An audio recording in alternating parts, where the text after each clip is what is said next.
Welcome to my TV. వార్తల్లోని ముఖ్యాంశాలు.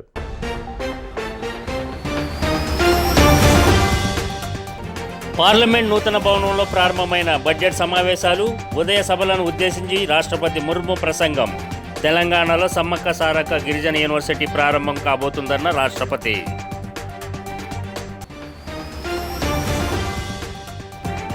Parliament సమావేశాలను అడ్డుకునే వారిని ఎవరూ గుర్తుపెట్టుకోరన్న ప్రధాని. బడ్జెట్ సమావేశాల నేపథ్యంలో పార్లమెంట్ ఆవరణలో మీడియాతో మాట్లాడిన నరేంద్ర మోదీ. సీఎం జగన్ అధ్యక్షతన ఏపీ కేబినెట్ భేటీ, పలు అంశాలకు పచ్చ జెండా. 6,000 టీచర్ పోస్టుల భర్తీకి నోటిఫికేషన్ జారీ చేసేందుకు ఆమోద ముద్ర. వివరాల్లోకి వెళ్తే, పార్లమెంట్ నూతన భవనంలో బడ్జెట్ సమావేశాలు ప్రారంభమయ్యాయి. ఉభయ సభలను ఉద్దేశించి రాష్ట్రపతి ద్రౌపది ముర్ము ప్రసంగించారు. తన చిన్నప్పటి నుంచి గరీబీ హఠావో నినాదం గురించి వింటూ ఉన్నానని, కానీ తన జీవితంలో తొలిసారి పెద్ద ఎత్తున పేదరిక నిర్మూలనను చూస్తున్నట్లు రాష్ట్రపతి పేర్కొన్నారు. తెలంగాణలో సమ్మక్క సారక్క గిరిజన యూనివర్సిటీ ప్రారంభం కానుందని, ఆదివాసీ యోధులను స్మరించుకోవటం మనకు గర్వకారణమని పేర్కొన్నారు. భగవాన్ బిర్సా ముండా జన్మదినాన్ని జాతీయ దివాస్గా జరుపుకుంటున్నట్లు చెప్పారు. శాంతినికేతన్ ప్రపంచ వారసత్వ సంపదగా గుర్తింపు పొందిందని తెలిపారు. చంద్రుడి దక్షిణ ధ్రువంపై కాలు మోపిన తొలి దేశంగా భారత్ గతేడాది చరిత్ర సృష్టించిందని గుర్తు చేశారు. అలాగే సూర్యుడిపై పరిశోధనల కోసం ఆదిత్య L1 మిషన్ను విజయవంతంగా ప్రయోగించామని, G20 సమావేశాలను విజయవంతంగా నిర్వహించామని వివరించారు. स्वतंत्रता संग्राम के उस कालखंड को जिया।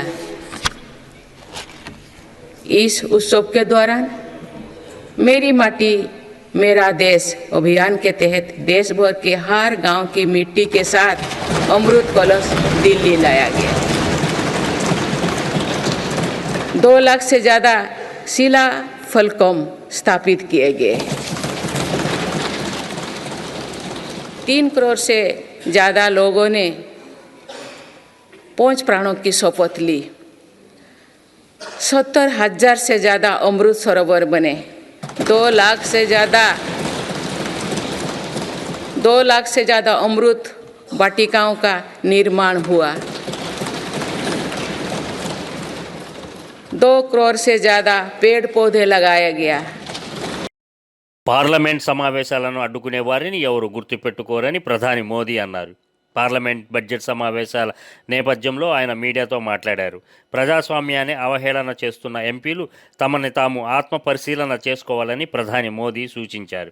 ఈసారి జరిగే బడ్జెట్ సమావేశాల వల్ల లాభం చేకూరుతుందన్న ఆశాభావాన్ని ఆయన వ్యక్తం చేశారు. పార్లమెంట్ సమావేశాలలో పాజిటివ్ సమాచారాన్ని ఇచ్చిన ఎంపీలను ఎప్పటికీ అందరూ గుర్తుకు ఉంచుకుంటారన్నారు. సభా సమావేశాలను అడ్డుకునే వాళ్ళను ఎవరు గుర్తించుకోరన్నారు. బడ్జెట్ సమావేశాలలో పాజిటివ్ అంశాలను ప్రస్తావించే వారిని ప్రజలు గుర్తించుకుంటారు అన్నారు. द्रौपदी मुर्मू जी का मार्गदर्शन और कल निर्मला सीतारमण जी के द्वारा इंटरिम बजट एक प्रकार से ये नारी शक्ति के साक्षात्कार का पर्व है। साथियों, मैं आशा करता हूं कि गत 10 वर्ष में जिसको जो रास्ता सूझा उस प्रकार से संसद में सबने अपना अपना कार्य किया। लेकिन मैं इतना जरूर कहूंगा कि जिनको आदतन हुड़दंग करने का स्वभाव बन गया है, जो आदतन लोकतांत्रिक मूल्यों का चीरहरण करते हैं। ఆంధ్రప్రదేశ్ కేబినెట్ పలు కీలక నిర్ణయాలు తీసుకుంది. ఏపీ సచివాలయంలో ముఖ్యమంత్రి వైఎస్ జగన్మోహన్ రెడ్డి అధ్యక్షతన కొనసాగిన మంత్రి మండలి సమావేశంలో పలు కీలక అంశాలను పచ్చజెండా ఊపారు. సమావేశం అనంతరం వాటి వివరాలను మంత్రి చెల్లుబోయిన వేణుగోపాలకృష్ణ మీడియాకు వెల్లడించారు. కేబినెట్లో డిఎస్సి నిర్వహణ, నోటిఫికేషన్ జారీపై చర్చించి సుమారు 6,000 టీచర్ పోస్టుల భర్తీకి నోటిఫికేషన్ జారీ చేసేందుకు ఆమోద ముద్ర వేసిందన్నారు. వైఎస్ఆర్ చేయూత 4వ విడతకు కేబినెట్ గ్రీన్ సిగ్నల్ ఇచ్చిందన్నారు. ఫిబ్రవరి నెలలో వైఎస్ఆర్ చేయూత నిధులు విడుదలకు ఆమోదం తెలిపిందని చెప్పారు. ఎస్సీ, ఎస్టీ, బీసీ, మైనారిటీ మహిళలకు 5,000 కోట్ల మేర నిధులను విడుదలకు ఆమోదం ముద్ర వేసిందని అన్నారు. ఇంధన రంగంలో 22,000 కోట్ల పెట్టుబడుల ప్రతిపాదనలకు కూడా పచ్చజెండా ఊపిందన్నారు. ఇంధన రంగంలో 22,302 కోట్ల పెట్టుబడుల ద్వారా ప్రత్యక్షంగా 5,300 మందికి ఉపాధి అవకాశాలు లభించనున్నాయని తెలిపారు. ఫిబ్రవరి 16వ తారీఖున ఇప్పటికే 3 విడతలు 18,750 రూపాయలు 45 సంవత్సరాల నుండి పైబడి 45 సంవత్సరాల పైబడి 60 సంవత్సరాల లోపు ఉన్నటువంటి మహిళలకి ఆ వయసులో వారికి ఆర్థిక స్థితికి అండగా నిలవాలని 18,750 రూపాయలు 18,750 రూపాయలు 4 విడతలుగా అంటే 75,000 రూపాయలు అందించాలనేటువంటి లక్ష్యం వారు ఎంచుకున్నారు. ఆనాడు చాలామంది ప్రతిపక్షాలు విమర్శ చేసినప్పటికీ కూడా చెప్పింది చేయటంలో మరెవరూ కూడా జగన్మోహన్ రెడ్డి గారికి సాటి రారు అన్నట్టుగా ఈ రాష్ట్ర ఆర్థిక పరిస్థితిపై అనేక ఆరోపణలు వచ్చినప్పటికీ తాను తలుపులు తెరిస్తే వైసీపీ ఖాళీ అవుతుందంటూ చంద్రబాబు చేసిన వ్యాఖ్యలపై మాజీ మంత్రి కొడాలి నాని స్పందించారు. కృష్ణా జిల్లా గుడివాడలో ఆయన మాట్లాడుతూ చంద్రబాబుకు మతి భ్రమించి తమ పార్టీలో జరుగుతున్న సీట్ల వ్యవహారంపై మాట్లాడుతున్నాడని మండిపడ్డారు. కదలిరా అంటూ కదిలి వెళ్తున్న చంద్రబాబు ప్రజలకు ఏం చేస్తారో చెప్పకుండా తమ ఎమ్మెల్యేలు, మంత్రులను తిడుతున్నారని ఆరోపించారు. 2019లో చంద్రబాబు పార్టీ తలుపులు పీకి హైదరాబాద్ పార్సిల్ చేశారని ఇప్పుడు ఆయన చేసేదేముందంటున్నారు. సీఎం జగన్ 175 ఎమ్మెల్యే అభ్యర్థులను 25 మంది ఎంపీ అభ్యర్థులను ప్రకటించే దిశగా చర్యలు చేపట్టారని, పీకేసిన 5 మాత్రమే చంద్రబాబు తీసిన తలుపుల లోపలికి వెళుతున్నారని పేర్కొన్నారు. పోలవరం ప్రాజెక్టు కేంద్రం కట్టాల్సినటువంటి ప్రాజెక్టు చంద్రబాబు నాయుడు తీసుకున్నాడు. ఆ రోజు ఏమన్నా మాట్లాడింది ఈవిడ? ఒక 50,000 కోట్ల రూపాయల ప్రాజెక్టుకి నిర్వాసితులకి ఇవ్వాలి. మన డబ్బులు ఏమైనా తెచ్చేస్తుందా? ఏం చేయాలి? కొన్ని కాంగ్రెస్ పార్టీ పెట్టినటువంటి వాగ్దానాలు అమలు చేయలే. మరి దేశవ్యాప్తంగా కాంగ్రెస్ ఎందుకని రిజైన్ చేయట్లే? కాంగ్రెస్ పార్టీ ఎందుకు పోరాట్లా? మేము పెట్టిన చట్టం ఎందుకు చేయవు మోడీ అని చెప్పి వాళ్ళు ఎందుకు అడగట్లా? వాళ్ళకి బాధ్యత లేదా? ప్రతిపక్ష పార్టీ కదా దేశంలో కాంగ్రెస్ పార్టీ. వాళ్ళకేం సంబంధం లేదా కాంగ్రెస్ పార్టీకి ఆంధ్రప్రదేశ్ గురించి? ఈ 10 సంవత్సరాల్లో ఏమన్నా కాంగ్రెస్ పార్టీ పార్లమెంట్లో అడిగింది ఆంధ్రప్రదేశ్ గురించి? కొన్ని ఏమైనా ఎంపీలతో రిజైన్ చేయించిందా? మొన్నే ఉంటుంది ఆవిడ ప్రతిపక్ష నాయకుడిగా ఉండగా ఎంపీలతో రిజైన్ చేయించావు, అవిశ్వాస తీర్మానం పెట్టామని చెప్తుంది. ఎవరు పెట్టారు అవిశ్వాస తీర్మానం? ఎంపీలతో ఎవరు రిజైన్ చేయించారు? చంద్రబాబు నాయుడు గారి పార్ట్నరు దత్తపుత్రుడు పవన్ కళ్యాణ్ ఆ రోజు జగన్మోహన్ రెడ్డి నీకు దమ్ముంటే అవిశ్వాస తీర్మానం పెట్టు, నేను ఢిల్లీ వెళ్ళి డిఎంకేతో డిఎంకేతో మాట్లాడతాను, అట్లాగే కర్ణాటక వెళ్ళి దేవగౌడ్ గారితో మాట్లాడతాను, పశ్చిమ బెంగాల్ వెళ్ళి మమతా బెనర్జీ గారితో మాట్లాడతాను, యూపీ వెళ్ళి వాళ్ళతో మాట్లాడతాను, బీహార్ వెళ్ళి వీళ్ళతో మాట్లాడతాను ఆయన చెప్పాడు. నువ్వైతే మాట్లాడి మేము అవిశ్వాస తీర్మానం పెడతానని పెట్టాం. పెడితే చంద్రబాబు నాయుడు వచ్చి నేనే పెడతానని చెప్పి ఆయన పెట్టాడు.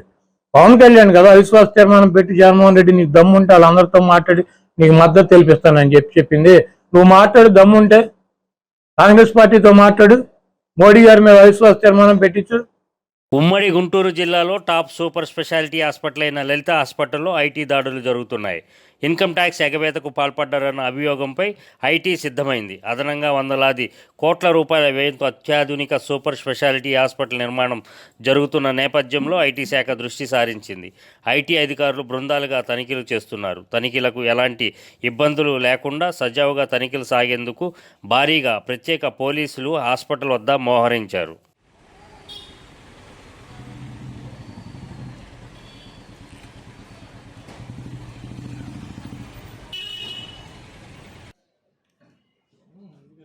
కాకినాడ జిల్లా పిఠాపురం జగ్గయ్య చెరువు కాలనీ ఇళ్ల పట్టాల విషయంలో భారీగా అవినీతి జరిగిందని, దీనిపై స్థానిక ఎంపీ, ఎమ్మెల్యే, ప్రభుత్వ అధికారులను విచారణకు ఆదేశించాలని తెలుగుదేశం పార్టీ రాష్ట్ర అధికార ప్రతినిధి పిఠాపురం మాజీ ఎమ్మెల్యే వర్మ డిమాండ్ చేశారు. పార్టీ కార్యాలయంలో ఆయన మీడియా సమావేశంలో మాట్లాడారు. జగ్గయ్య చెరువు కాలనీలో ఇళ్ల స్థలాలు దొంగ పట్టాలతో కబ్జాలకు గురయ్యాయని ఈ సందర్భంగా ఆయన ఆరోపించారు. మీరైతేనే గీత గారు అయితేనే దొరబాబు గారు అయితేనే దగ్గర 70 నుంచి 100 కోట్ల స్కామ్ ఇది. నేను షూట్గా అడుగుతున్నా, ఇప్పుడు ఆవిడే కదా ఇన్ఛార్జ్ ఇక్కడ, మీరు ఈ జగ్గయ్య చెరువు మీద భూదందాల మీద మీ కార్యకర్తలు అమ్ముకున్న సైట్ల మీద పినిపే సత్యనారాయణ చచ్చిపోయిన ఎంఆర్ఓ స్టాంపులేసి ఇచ్చిన సర్టిఫికేట్ల మీద మీరు ఎంక్వైరీ చేయండి. నిజాయితీగా మీకు ఇందులో ₹1 లేదు అనుకుంటే బహిరంగంగా కలెక్టర్కి ఎంక్వైరీకి లెటర్ పెట్టి ఒక ఆర్డీఓ స్థాయి అధికారిని ఎంక్వైరీ చేయాలి. మీరు వేయించలేదు, మీరు చెప్పలేదంటే మొత్తం ఈ భూభాగవతం అంతా కూడా మీ ఇద్దరి కనుసన్నల్లోనే జరిగిందని చెప్పి మేము భావిస్తూ ఉన్నాం. నేను రెవెన్యూ అధికారులను కూడా హెచ్చరిస్తున్నాను, డివిజనల్ అధికారులను కూడా కోరుతా ఉన్నా, కలెక్టర్ గారిని కూడా కోరుతా ఉన్నా, ఈ భూదందా మీద ఎంక్వైరీ చేయించండి. 70 కోట్లు పైబడి భూదందా. ఎంపీ గీత, పెండెం దొరబాబు జాయింట్ గా మీరు చేయలేదంటున్నారు కదా, ఎంక్వైరీకి రాయండి. ఏలూరు జిల్లా జంగారెడ్డిగూడెం పట్టణం 4వ వార్డు ఇందిరానగర్ కాలనీలో వారధి ట్రస్ట్ నుండి ప్రతి సంవత్సరం సమాజ హితం కోసం వ్యవస్థాపకులు వలవల తాతాజీ ఆధ్వర్యంలో మిత్రులు దాతల తోడ్పాటుతో వివిధ రూపాలలో సమాజానికి అందిస్తున్న సేవల్లో భాగంగా మరో వినూత్న సేవా కార్యక్రమానికి శ్రీకారం చుట్టారు. స్థానిక శ్రీ అభయాంజనేయ స్వామివారి దివ్య సన్నిధిలో ట్రస్ట్ ప్రతినిధులు ప్రారంభించారు.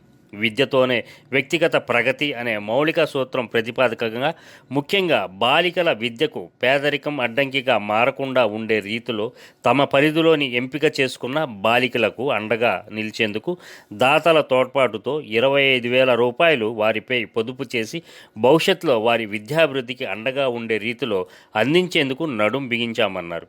ప్రతి సంవత్సరం ఫిబ్రవరి 9న ఇందిరానగర్ కాలనీలో కొలువై ఉన్న శ్రీ అభయాంజనేయ స్వామి వారి వార్షికోత్సవం భక్తులు దాతల సహకారంతో ఆధ్యాత్మిక, ధార్మిక, సాంస్కృతిక, సామాజిక సేవా కార్యక్రమాల సమ్మేళితంగా గత 7 సంవత్సరాలుగా ఆనవాయితీగా జరుపుతున్నామని చెప్పారు. చిన్న పాప ఆడపిల్ల భవిష్యత్తు ఏంటా అని ఆలోచిస్తున్నప్పుడు తాతాజీ మాయ గారు వారధి ట్రస్ట్ తరఫు నుంచి నాకు దాతలందరి సహాయంతో మా పాపకి డిపాజిట్ చేశారండి.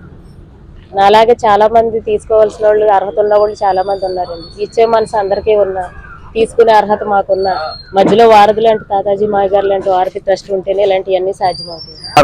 75,000 వాళ్ళ పెళ్లి టైంకి కానీ లేదా ఉన్నత విద్య కోసం వాళ్ళు చేసేటువంటి ప్రయత్నంలో ఆర్థిక లేమి అనేది అడ్డంకి కాకూడదు అనేటువంటి అంశంతో ఆ రోజుకి ఆ 75,000 ఆ కుటుంబానికి ఆ బిడ్డకి ఉపయోగపడాలన్నటువంటి ఒక సదుద్దేశంతో సదాశయంతో తాతాజీ తీసుకున్నటువంటి ఒక వినూత్నమైన సేవా కార్యక్రమం. ఒక పాపకి ₹25,000 డిపాజిట్ చేయడం జరుగుతుంది. ఆ పాపది 2 సంవత్సరాలు మెచ్యూర్డ్ అయిన తర్వాత ఆ పాప పెళ్లి టయానికి ₹75,000 అవుతుంది, ₹25,000. అందువల్ల ఈ 25,000ని వాళ్ళ కుటుంబానికి ఈ రోజున ఫిబ్రవరి 9వ తారీఖున చిరంజీవి గారి స్నేహితులైన బసవరాజ్ శ్రీనివాస్ గారు రావడం జరుగుతుంది. ఆయన చేతుల మీదుగా ఆ పాప పేరు మీద బాండ్ ఇవ్వడం జరుగుతుంది. మేము నలుగురు అనుకున్నాం ఆ టయానికి ఆ స్వామివారు కరుణిస్తే ఒకళ్ళు పెరిగినా ఇప్పుడు వరకు కూడా ఎవరి దగ్గర కూడా. పశ్చిమ గోదావరి జిల్లా పెరవలి మండలం ముక్కామల గ్రామం జెడ్పీ హై స్కూలులో ముక్కామల, మల్లేశ్వరం మరియు పెట్టెల వేమవరం గ్రామాల పాఠశాలల్లో 8వ తరగతి చదువుతున్న విద్యార్థులకు ట్యాబులను అందజేశారు. నిడదవోలు నియోజకవర్గ శాసనసభ్యులు జి శ్రీనివాస్ నాయుడు ముఖ్య అతిథిగా పాల్గొన్నారు. ఎమ్మెల్యే మాట్లాడుతూ రాష్ట్ర ముఖ్యమంత్రి జగన్మోహన్ రెడ్డి పేద విద్యార్థులను గ్లోబల్ సిటిజన్లుగా తీర్చిదిద్దేలా డిజిటల్ విధానంలో పాఠ్యాంశాలు మరింత సులభంగా అర్థమయ్యేలా మెరుగైన చదువుల దిశగా ప్రభుత్వ ఎయిడెడ్ పాఠశాలల్లో 8వ తరగతిలోకి అడుగుపెట్టిన పిమ్మట ప్రతి విద్యార్థికి ఇకపై ప్రతి ఏటా బైజూస్ కంటెంట్తో కూడిన ఉచిత ట్యాబులు పంపిణీ చేస్తున్నారని తెలిపారు. కాలేజీలో మన ఇంజనీరింగ్ చదవాలంటే 60,000, 80,000 రూపాయలు ఫీజు ఉంటే అది గవర్నమెంటే చెల్లించేది. లేదా ఏదైనా ఫార్మసీ కానీ, నర్సింగ్ కానీ, మెడిసిన్ కానీ ఏదైతే అవనాయండి మట్టి మీరు ఏ డిగ్రీ చదువుకోండి అన్నిటికి కూడా ఫీజులు గవర్నమెంట్ చెల్లించేది. కాలేజీలకు నేరుగా చెల్లించేవారు రాజశేఖర రెడ్డి గారి టైంలో. తర్వాత ప్రభుత్వం మారింది. 2014లో చంద్రబాబు నాయుడు ముఖ్యమంత్రి అయ్యాడు. అప్పుడు ఈ ఫీజు రియంబర్స్మెంట్లు ఏం చేశారు? తీసేయలేదమ్మా. ఏం చేశారంటే 50% చేశారు. అంటే మనకి 80,000 రూపాయలు ఇంజనీరింగ్ ఫీజు ఉంటే ఒక సంవత్సరానికి దానికి కేవలం 32,000 మాత్రం ఇచ్చారు. మీరు ఇది ఎలాగా తెలుసుకోవాలమ్మా? సింపుల్ గా ఆ రోజుల్లో చదివిన పిల్లల్ని అడగండి. 2014 నుండి 2019 వరకు అంటే జగన్ గారు ముఖ్యమంత్రి అయ్యే వరకు కూడా గుంటూరు జిల్లా మంగళగిరిలో చేపట్టిన వైసీపీ సాధికార బస్సు యాత్ర కోసం ప్రధాన వ్యాపార కూడలిలో సభ ఏర్పాటు చేశారు. దీంతో వాహనదారులు తీవ్ర ఇక్కట్లకు గురయ్యారు. ఇక్కడ దుకాణాలు మూసివేతతో వ్యాపారం కోల్పోయామంటూ వ్యాపారులు ఆవేదన వ్యక్తం చేశారు. ముందస్తు సమాచారం లేకుండా దుకాణాలు మూసివేయమనడం ఏమిటని ప్రశ్నిస్తున్నారు. వచ్చిన ఆదాయాన్ని కోల్పోయామని పచ్చి కూరగాయలు, పండ్ల వ్యాపారస్తులు చెబుతున్నారు. వైసీపీ నాయకుల బ్యానర్లు బాబు జగజ్జీవనరావు విగ్రహానికి ఎలా కడతారంటూ ఎంఆర్పీఎస్ నాయకులు ప్రశ్నించారు. కాగా చివరకు అత్యంత పవిత్ర ప్రదేశం ఆలయ మాడవీధులలో కూడా వైసీపీ బ్యానర్లు కట్టడంపై హిందూ సంఘాలు, స్థానిక ప్రజలు ఆగ్రహం వ్యక్తం చేస్తున్నారు.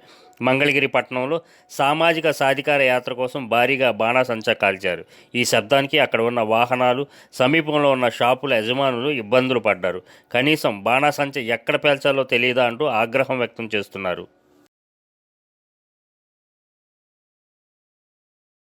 విశాఖ జిల్లా నూతన జాయింట్ కలెక్టర్గా కె మయూర్ అశోక్ బాధ్యతలు స్వీకరించారు. విజయనగరం జేసీగా పనిచేసిన ఆయన జిల్లాకు బదిలీపై వచ్చారు. విజయనగరం నుంచి ప్రత్యేక వాహనంలో విశాఖ వచ్చిన ఆయన ముందుగా జిల్లా కలెక్టర్ డాక్టర్ ఏ మల్లికార్జునను ఛాంబర్లో మర్యాదపూర్వకంగా కలిశారు. ఈ క్రమంలో పలు అంశాలపై మాట్లాడారు.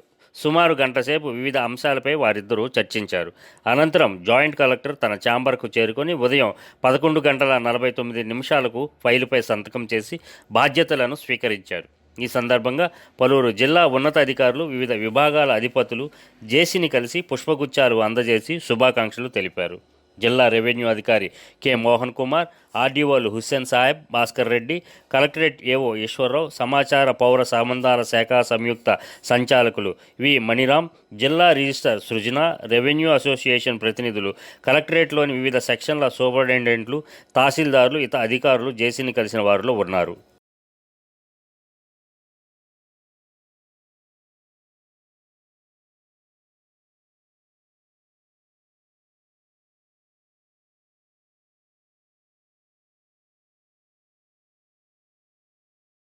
గుంటూరు జిల్లా మంగళగిరిలో వైసీపీ సామాజిక సాధికార బస్సు యాత్ర నిర్వహించారు.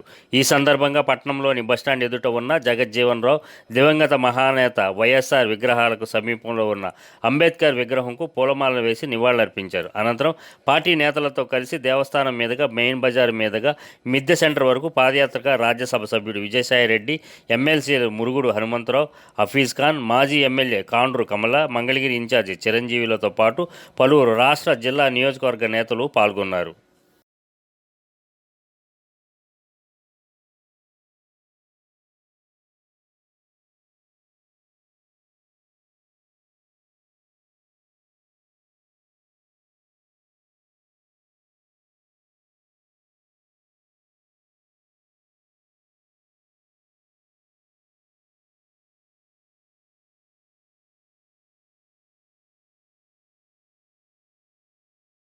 వైసీపీ ఎమ్మెల్యే టికెట్ విషయంలో గాజువాకలో గత కొంతకాలంగా గందరగోళం ఏర్పడిన సంగతి తెలిసిందే. అయితే ఇటీవల నియోజకవర్గ సమావేశంలో ఊరికూటి చందునే అభ్యర్థి అంటూ వైవి సుబ్బారెడ్డి చెప్పడం ఆనాటి సభలో కాస్త గందరగోళానికి దారితీసింది. తాజాగా విశాఖ నగర మేయర్ హరి వెంకట కుమారి శంకుస్థాపన కార్యక్రమానికి గాను 73వ వార్డుకు వచ్చారు. ఇక్కడ సమావేశం పూర్తయిన చివరిలో వార్డు కార్పొరేటర్ భూపతిరాజు సుజాత చేసిన వ్యాఖ్యలు మళ్లీ పార్టీలో దుమారాన్ని రేపాయి. తాజా సర్వేల ప్రకారం చూస్తే యాదవులకు అయితే మేయర్ గొలగాని హరి వెంకట కుమారి లేదంటే సీనియర్గా ఉన్న నాగిరెడ్డికే పోటీ చేసే అర్హత ఉందని ఇది సర్వేలు చెబుతున్న మాట అంటూ సభను ముగించేశారు. దీంతో ప్రస్తుతం ఈ విషయం పార్టీలో తీవ్ర చర్చనీయాంశంగా మారింది. సర్వే ఉంది, ఒకవేళ క్యాష్ రూపాన్ని మనకి ఇవ్వాలి అనుకుంటే సెకండ్ పేర్లు మన ఎమ్మెల్యే గారి తర్వాత వెంకట కుమారి గారికి మనకి మేయర్కే ఈ సందర్భంగా నేను ఎందుకని తెలియపరుచుకుంటున్నాను. యాదవ్ సేవ ఉండాలి అంటే మాత్రం వెంకట కుమారి గారు మేరీ గారికి టికెట్ దక్కుతారని చెప్పేసి సర్వే కూడా తేలుతుంది. కాబట్టి దక్కుతే మా ఎమ్మెల్యే గారు తిప్ప నాగిరెడ్డి గారికి ఇక్కడ టికెట్, లేదంటే వెంకట కుమారి గారికి రావాలని చెప్పేసి ఈ సందర్భంగా నేనైతే నియోజకవర్గందరికీ కూడా తెలిసొచ్చేలాగా మాత్రం సర్వే జరుగుతుంది. 600 సరే ఈ ఇద్దరిలోనే ఎవరికి వస్తారని చెప్పేసి నాకు తెలిసిన సర్వేని పెట్టి నేను ఈ సందర్భంగా తెలియపరుచుకుంటున్నాను. ఏదైనా సరే మన వైసీపీ జెండా ఈ ఇద్దరు ద్వారా మనకు ఎగరాలని చెప్పేసి మళ్ళీ మరి మీ అందరినీ నా వాటి నుంచి కూడా మంచి మెజార్టీతో మనం గెలిపించుకునే అంతేనా అవసరం ఉందని చెప్పేసి మీరు ముఖ్యాంశాలు మరోసారి.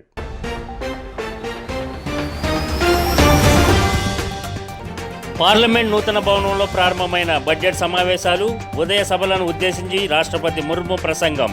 తెలంగాణలో సమ్మక్క సారక్క గిరిజన యూనివర్సిటీ ప్రారంభం కాబోతుందన్న రాష్ట్రపతి.